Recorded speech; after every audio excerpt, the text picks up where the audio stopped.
शांति।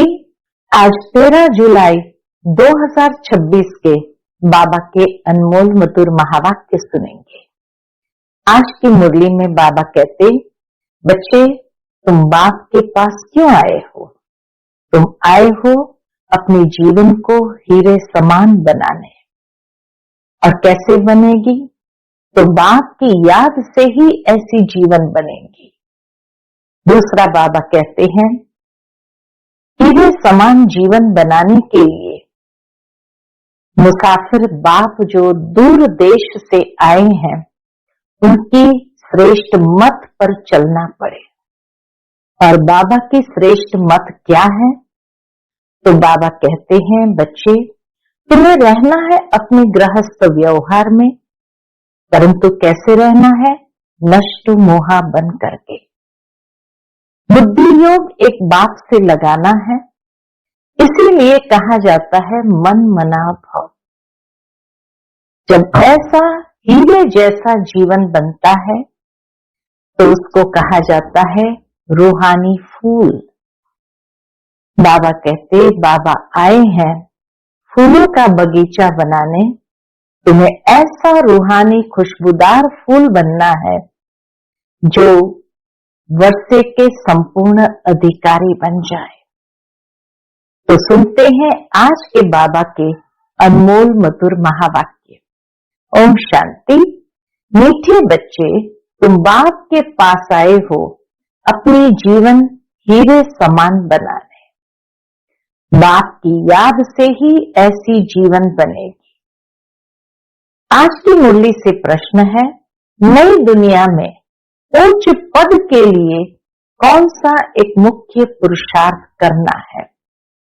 उत्तर है, बाबा कहते, मीठे बच्चे जिन पुराने संबंधियों ने इतना दुखी किया, अब उनके मोह जाल से बुद्धि को निकाल एक मुझे याद करो। उनके साथ रहते भी मन को मेरे में लगाओ, अर्थात मन मना भाव का मंत्र सदा याद रखो, तो तुम नई दुनिया में ऊंच पद पाएंगे।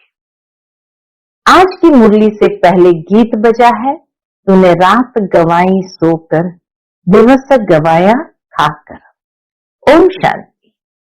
जैसे बच्चों को सभी शास्त्रों का सार समझाते हैं, वैसे इन गीतों का भी सार तुमको समझाते हैं। बाबा गीतों का भी सार समझाते। वही सबका रूहानी बाप रूहानी बच्चों को ब्रह्मा तन से बैठ समझा रहे हैं। बाप समझाते हैं, हे बच्चों, तुम जानते हो हमारा हीरे जैसा जन्म बन रहा है। बाप के पास आते ही हो, इसलिए हीरे जैसा जन्म बनाने। हीरे जैसा जन्म कहा जाता है स्वर्गवासियों का, कौड़ी जैसा जन्म है नरकवासियों का। तुम संगम युग को भी जान चुके हो। हम अभी संगम युग वासी है। यह संगम युग सबके लिए कल्याणकारी है। इस संगम युग में ही सर्व की गति सदगति होती है। कौन करते हैं गति सदगति? कौन करते हैं? बाबा कहते, मुसाफिर, परमधाम से आने वाला मुसाफिर। जो मुसाफिर है ना, अब मुसाफिर टाइटल परमात्मा को क्यों दिया गया है, वो बाबा स्पष्ट करते हैं कि वो मुसाफिर है ना, तुम मुसाफिर नहीं हो। आत्माएं मुसाफिर नहीं है। क्यों? बाबा कहे, तुम आकर जाते नहीं हो। परमधाम से आए फिर यही पार्ट बजाते रहते हैं 5000 साल तक, वापस जाते नहीं हो। बाप कहते, मैं पुरानी दुनिया में आकर फिर लौट जाता हूं। बच्चों से मिले, मुरली चलाई, बस से लौट जाता हूं परमधाम। बच्चे जानते हैं ये सेवा करने वाला सिर्फ एक मुसाफिर है, इसलिए बाबा को मुसाफिर कहा जाता, क्योंकि वो आते हैं, सेवा करके लौट जाते हैं। तो मुसाफिर हुआ। बाबा कहते तुम आत्मा मुसाफिर नहीं हो, क्योंकि तुम आते हो और फिर यहीं रह जाते हो, नाटक पूरा होने के बाद जाते हो, इसलिए तुमको मुसाफिर नहीं कहा जाता है। लेकिन भक्ति मार्ग में तो क्या कहते हैं, हर आत्मा मुसाफिर है। तो इसीलिए बाबा ने मुसाफिर का अर्थ स्पष्ट किया। तो बाबा कहते बच्चे जानते हैं ये सेवा करने वाला सिर्फ एक मुसाफिर है, जो आकर हम बच्चों की बड़ी सेवा करते हैं। ऐसी सेवा और कोई कर न सके। सेवा के लिए ही पुकारते हैं कि आकर हम पतितों की सेवा करो। बाप भी कहते हैं हम बच्चों की सेवा में आए हैं, क्योंकि बच्चे बहुत दुखी हैं। क्यों बाबा मुसाफिर बनकर सेवा करने आए? क्योंकि बच्चे बहुत दुखी हैं। पुकारते भी है हमारे दुख हरो और शांति दो। दो चीज हमेशा याद रहती है, सुख और शांति। यहाँ दुख और अशांति है, तब पुकारते हैं। सुख और शांति देने वाला तो परमात्मा है। बाप ही आकर सारा राज सृष्टि चक्र का बच्चों को समझाते हैं। बच्चे समझते हैं। क्या समझते हैं? अब भक्ति मार्ग खत्म होता है, यानी भक्ति का फल मिल रहा है। कलयुग का अंत माना भक्ति नीचे उतरती आती है। ज्ञान से तुम्हारी चढ़ती कला हो जाती है। तुम ऊंच से ऊंच पद पा लेते हो, फिर वह प्रारब्ध का सुख कम होता जाता है। सतयुग से धीरे धीरे धीरे धीरे प्रारब्ध का सुख कम हो जाता है। भक्ति तो भारत में जितनी होती है उतनी और कहां नहीं होती है। ये भी कैसा सुंदर वंडरफुल पार्ट है कि जितनी भक्ति भारत में होती है और कहां भी नहीं है। आधा कल्प भक्ति चलती है। जब से द्वापर शुरू होता है और दूसरे धर्म स्थापन होना शुरू होते हैं, तब से भक्ति शुरू होती है। भारत में भक्ति शुरू होती है और दुनिया भर में और धर्म की स्थापना होती है। भक्ति भी पहले बहुत अच्छी होती है। जैसे स्वर्ग पहले बहुत अच्छा होता है, फिर आहिस्ते आहिस्ते कला कम होती जाती है। वैसे ही बाबा कहते भक्ति शुरू होती है तो पहले पहले शिव के पुजारी बनते हैं। आधा कल्प कोई पूजा होती नहीं है। सतयुग त्रेता में तो कोई पूजा होती नहीं है। फिर भक्ति मार्ग शुरू होता है और दूसरे धर्म भी शुरू होते हैं।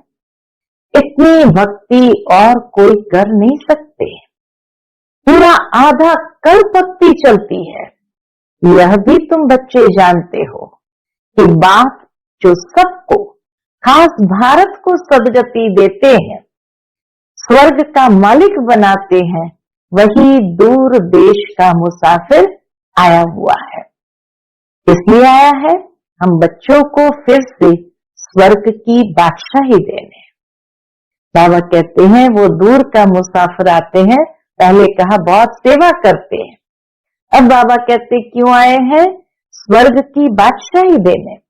वर्षा भी कितना जबरदस्त है, कितना जबरदस्त बाबा वर्षा भी देते हैं, परंतु एक भी बात किसकी बुद्धि में नहीं बैठती। भारत में भक्ति कितनी करते हैं, कितने मंदिर है। भारत खंड में तो ढेर मंदिर है। अभी तुम जानते हो ये किसके मंदिर है? ये सारे मंदिर किसके हैं? पहले पहले तो शिव बाबा का मंदिर बनता है, फिर बनते हैं देवताओं के। वह मंदिर भी तुम्हारे सामने खड़े हैं। एक तरफ शिव बाबा की पूजा करते रहते, दूसरे तरफ शिव बाबा तुमको पूज्य बना रहे हैं। तुम यहाँ आए हो पूज्य देवता बनने। जो भी देवताओं के पुजारी है, वास्तव में वह भी आकर यहाँ ब्राह्मण बनेंगे। देवताओं के पुजारी भी यहाँ ब्राह्मण बनेंगे। बहुत गहरी बात बाबा ने बताई कि यह नहीं कि जो देवताओं के पुजारी है वो बाबा से वर्षा लेने नहीं आएंगे, वो भी आएंगे, ब्राह्मण बनेंगे। धीरे धीरे वृद्धि होती जाएगी, ब्राह्मणों की भी धीरे धीरे वृद्धि होती जाएगी। सभी इकट्ठे तो पढ़ न सके, समय लगता है। कल्प पहले भी जिन्होंने पढ़ा होगा वही फिर पढ़ेंगे। एक दो को पढ़ाते रहना है, सबको बाप और सृष्टि के आदि मध्य अंत का नॉलेज सुनाते हैं, जिससे मनुष्य स्वर्ग का मालिक बन सकते हैं। सो आकर समझो, तुम बच्चों की बुद्धि में है कि यह नाटक कैसे चक्कर लगाता है। कहानी कोई लाखों वर्ष की तो नहीं सुना सकते। तुम जानते हो 5000 वर्ष पहले क्या था, किसका राज्य था? भारत में हम पूज्य देवी देवताओं का राज्य था। याद आया ना? पूछते बाबा, याद आया ना? हम पूज्य थे, फिर पुजारी बने, आगे ये पता नहीं था। हम 100 पूज्य देवता थे, फिर हमने 84 जन्म लिए। 84 जन्मों की कहानी लक्ष्मी नारायण की है। तुम अपने 84 जन्मों की कहानी सुनाते हो। तुमको तो अपनी कहानी बैठ लिखने में बहुत समय लगता है। तुम 1 मिनट में 84 जन्मों की कहानी बता सकते हो। वह तो एक जन्म की कहानी लिखते हैं। दुनिया के अंदर लोग लिखते हैं बायोग्राफी, तो एक जन्मों की कहानी लिखते हैं। छोटेपन में क्या क्या किया, यह भी अपनी कहानी बताते हैं। हम 84 का चक्र कैसे लगाते हैं? ब्रह्मा बाबा भी अपनी कहानी बताते हैं कि हम 84 का चक्र कैसे लगाते हैं। एक की तो बात नहीं है, बहुत ब्राह्मण है जो 84 का चक्र लगाते। तुम ही इस चक्र को जानते हो। इस चक्र को जानने से तुम राजा रानी बनते हो और फिर औरों को भी बनाते हो। खुद भी बनते हैं, फिर औरों को बनाते भी हो।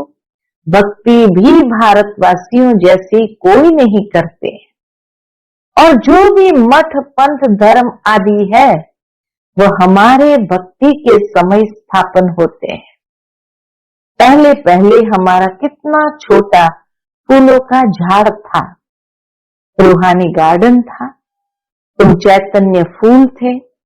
इनको कहा जाता है फूलों का बगीचा। फिर वही कांटों का बगीचा होता जाता है। फूलों का बगीचा फिर धीरे धीरे कांटों का बगीचा होता जाता। इस समय सब कांटे बन गए हैं। फिर कांटों से फूल कैसे बनना है, सो बाप बैठ समझाते हैं। एक दो को दुख देना कांटा लगाना है। Student life is the best life कहा जाता है। वो बहुत अच्छी होती है। स्टूडेंट लाइफ बहुत अच्छी होती है। बच्चे बच्चियां बड़ी खुशी में पढ़ते रहते हैं। शादी की और एक दो को कांटा लगाना शुरू किया। सतयुग में कोई कांटा नहीं लगाते। अभी तुम फिर फूल बनते हो। बाबा कहते अभी तुम फिर फूल बनते हो। तुम जानते हो भारत स्वर्ग था तो कितने अपार सुख थे। सोने की खानियां थी, अभी वह खाली हो गई है। फिर तुमको सोना भरपूर मिलेगा। फिर बाबा कहते नई दुनिया में सोना भरपूर मिलेगा। भारत में ही सोने हीरे जवाहरत की खानियां थी। उस समय अमेरिका आदि कुछ भी नहीं होता, बॉम्बे भी नहीं होती। वंडर है ना? बाबा कहते हैं भारत जब सोने की हीरे जवाहरत की खानियों से भरपूर था, उस समय न अमेरिका था, बॉम्बे भी नहीं होती। वंडर है ना? कलयुग के अंत में कुछ भी सोना देखने में नहीं आता। फिर सतयुग आदि में इतनी सोने की खानियां भरपूर हो जाती। कलयुग में तो कुछ नहीं देखने में आता है। बाबा कहे फिर इतनी सोने की खानियां भरतू हो जाती है, सोने के महल बन जाते हैं। वंडर है ना, वहां खानियों से कितना ढेर सोना निकालते हैं। जैसे यहाँ मिट्टी की ईंटें बनती है, वैसे वहां सोने की ईंटें बनती है। माया मच्छंदर का खेल दिखाते हैं ना। ज्ञान में देखा यह तो सोना ही सोना है, बरोबर सतयुग में सोना होगा। यहाँ तो देखो मिट्टी की ईंटें भी नहीं मिलती है। जितनी यहाँ ईंटें पैसे से मिलती है, उतनी वहां सोने की ईंटें मुफ्त मिलती है। रात दिन का फर्क है। इस दुनिया और उस दुनिया में रात दिन का फर्क है। तो क्यों नहीं पुरुषार्थ करना चाहिए नई दुनिया में ऊंच पद पाने का? यहाँ मोह जाल में क्यों फंसे? बाप कहते पुराने संबंधों में तुम कितना दुख उठाते हो। बाबा ऐसे नहीं कहते उनको छोड़ दो, ये नहीं कहते हैं। सिर्फ बुद्धि योग एक बाप से लगाओ, ये नहीं कहते कि गृहस्थ व्यवहार को छोड़ दो, जंगल में चले जाओ, नहीं। बाबा कहते रहना भी वहां है। सिर्फ बुद्धि योग बाप से लगाओ तो तुम विश्व के मालिक बन जाएंगे। मन मना भव का अर्थ ही है मुझे याद करो, और विष्णु चतुर्भुज को अर्थात विष्णुपुरी को याद करो। मूल है ही एक अक्षर। भक्ति मार्ग में तो ढेर पंचायत है। अभी तुम सब आत्माएं आशिक हो एक माशुक परम पिता परमात्मा के। वह तुमको सुखधाम का मालिक बनाते हैं। सब आत्माएं उनको याद करते हैं। तुम रूहानी आशिक, रूहानी माशुक के एक ही बार बनते हो। सभी रूहानी आशिक, रूहानी माशुक के एक ही बार बनते हो। बाकी तो सब मनुष्य है जिस्मानी आशिक माशुक। अभी बेहद के आशिकों को बेहद का माशुक आकर मिला है। उनको कहते भी है आओ आकर हमको पतित से पावन बनाओ। एक को ही पुकारते हैं।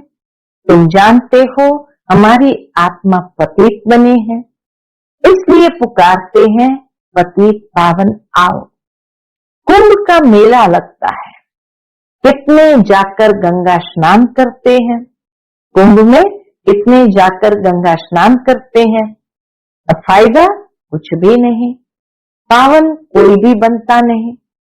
वो पानी आत्मा को स्पर्श भी नहीं कर सकती है, तो पावन कैसे बनते? अभी बाप आकर ज्ञान वर्षा करते हैं। तुम्हारे ऊपर ज्ञान की वर्षा हो रही है, जिससे फिर कांटों का जंगल फिर से फूलों का बगीचा बन जाएगा। तुम जानते हो हमारा जब राज्य होगा तो वहां कोई भी पतित होगा ही नहीं। सतयुग में कोई भी पतित होगा ही नहीं। सारे विश्व पर ज्ञान वर्षा हो जाती है। सब कुछ हरा भरा हो जाता है। थानियां भी हीरे जवाहरों की नई बन जाती है। अब तुम बच्चों को कितनी खुशी में रहना चाहिए। सम्मुख देखते हो बेहद का बाप बैठ समझाते हैं कि तुम मुझे याद करो तो तुम्हारे विकर्म विनाश होंगे। बस तुम कहां भी बैठो, स्नान करो, बुद्धि में बाप की याद रहे। कहां भी बैठो, स्नान करो, चलो फिरो, बाबा कहे बुद्धि में बाप की याद रहे। वहां तो याद करने की फुर्सत है। दुनिया में बाबा कहे याद करने की फुर्सत है। बाप को जितना याद करेंगे उतना कमाई है। जितना बाबा की याद में रहेंगे उतनी कमाई है। याद से ही कमाई है। ऐसा कभी सुना कि याद से कमाई होती है? कितनी बड़ी कमाई है। आध्यात्मिक भाषा ही न्यारी निराली है कि परमात्मा की याद से आत्मा में कमाई है। तुम विष्णुपुरी के मालिक बन जाएंगे। तुम जानते हो हम आत्माओं का बाप निराकार है, उसने इस शरीर का आधार लिया है। भागीरथ का भी वर्णन है ना, भाग्यशाली रथ, जिस रथ पर परम पिता की परम आत्मा सवार होती है। आत्मा का रथ जब तैयार होता है तो झट आत्मा आकर प्रवेश करती है। बाप को तो इस रथ में आकर सिर्फ नॉलेज देनी है। इनके भी बहुत जन्म के अंत के जन्म में जब वानप्रस्थ अवस्था होती है, तब बाप कहते हैं मैं आकर इनमें प्रवेश करता हूं, अथवा इस रथ में विराजमान होता हूं। बाकी कोई घोड़े गाड़ी के रथ की बात नहीं है। अभी तुमको ये ज्ञान मिला है, बाप बैठ सन्मुख तुम बच्चों को समझाते हैं, तुमको तो बहुत खुशी होनी चाहिए। बाबा सन्मुख समझाते तो तुमको तो बहुत खुशी होनी चाहिए। ICS का इम्तिहान पढ़ते हैं तो बड़ा नशा रहता है, वह होता है सबसे ऊंच इम्तिहान। तुम्हारी भी ये पढ़ाई है, ये भगवान की पाठशाला है। अब प्रश्न उठता है, भगवान कौन? क्या श्री कृष्ण या शिव बाबा? सबका भगवान कौन है? सिवाय एक निराकार के सब तो श्री कृष्ण को मानेंगे नहीं। सभी आत्माओं का बाप व निराकार परम पिता परमात्मा है। वह सदैव परम धाम में रहते हैं। एक ही बार आते हैं बच्चों को स्वर्ग का मालिक बनाने। तुम जानते हो, वही बाबा कल्प कल्प आकर हमको क्या बनाते? रंग से राव बनाते हैं। भारत अब रंग है ना, फिर दूसरे जन्म में क्या बनना है? तुमको सब साक्षात्कार हुए हैं। विनाश का भी साक्षात्कार किया है, स्थापना का भी किया है। भगवान वाच, मैं तुमको राजाओं का राजा बनाता हूं। बहुत दान पुण्य करने से कोई को अल्पकाल का सुख मिलता है। राजाओं के पास जन्म ले फिर फट से मर जाते हैं, कोई गर्भ में भी मर जाते हैं, कोई लूले लंगड़े काने बन जाते हैं। जैसे कर्म करते हैं वैसा पद पाते हैं। अब तुमको तो राजाओं का राजा बनाते हैं। तुम कहते हो बाबा हम बलिहार जाएंगे, तो जरूर राजाई भी तुम पाएंगे। भारत को महादानी खंड कहा जाता है। भारत जैसी भक्ति भी कहीं नहीं, तो भारत जैसा दान भी कहीं नहीं है। इसीलिए बाबा कहते भारत को महादानी खंड कहा जाता है। यहाँ दान पुण्य बहुत करते हैं। वह फिर शुरू होता है भक्ति मार्ग में। अब बाप तुमको 21 जन्मों के लिए दान देते हैं। अब तुम बाबा पर बलिहार जाते हो, तन मन धन सब कुछ दे दिया। अब बाप कहते ट्रस्टी होकर रहो, अपना घर बार संभालो, सब शिव बाबा का है, मैं आपका हूं, आपको ही याद करता हूं। बच्चे बाबा को कहते हैं सब शिव बाबा का है, मैं भी आपका हूं, आपको ही याद करता हूं। दिल से सरेंडर करते हैं।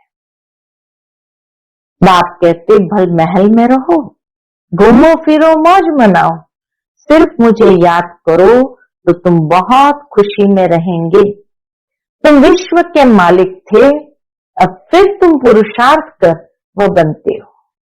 बाप समझाते हैं मीठे मीठे बच्चों, इस योग बल से ही तुम विक्रमाजीत बनेंगे। बाप की याद से तुम विश्व के मालिक बनते हो। बाबा की याद से ही विश्व के मालिक बनते और योग बल से ही विक्रमाजीत बनते हो। अच्छा, मीठे मीठे सिक्के लदे बच्चों प्रति माता पिता बाप दादा का याद प्यार और गुड मॉर्निंग। रूहानी बाप की रूहानी बच्चों को नमस्ते। हम सब रूहानी बच्चों की रूहानी माता पिता बाप दादा को याद प्यार, गुड मॉर्निंग और नमस्ते नमस्ते। शुक्रिया बाबा, शुक्रिया। आज की मुरली से धारणा के लिए मुख्य सार है, पहली पॉइंट, राजाई पद पाने के लिए बाप पर पूरा पूरा बलिहार जाना है। तन मन धन सब समर्पण कर ट्रस्टी होकर रहना है। विक्रमाजीत बनने का पुरुषार्थ करना है। दूसरी पॉइंट, याद में ही कमाई है, इसलिए निरंतर याद में रहने का पुरुषार्थ करना है। ऐसा रूहानी फूल बनना है जो फूलों की दुनिया का अधिकारी बन जाए, अंदर में कोई भी कांटा न रहे।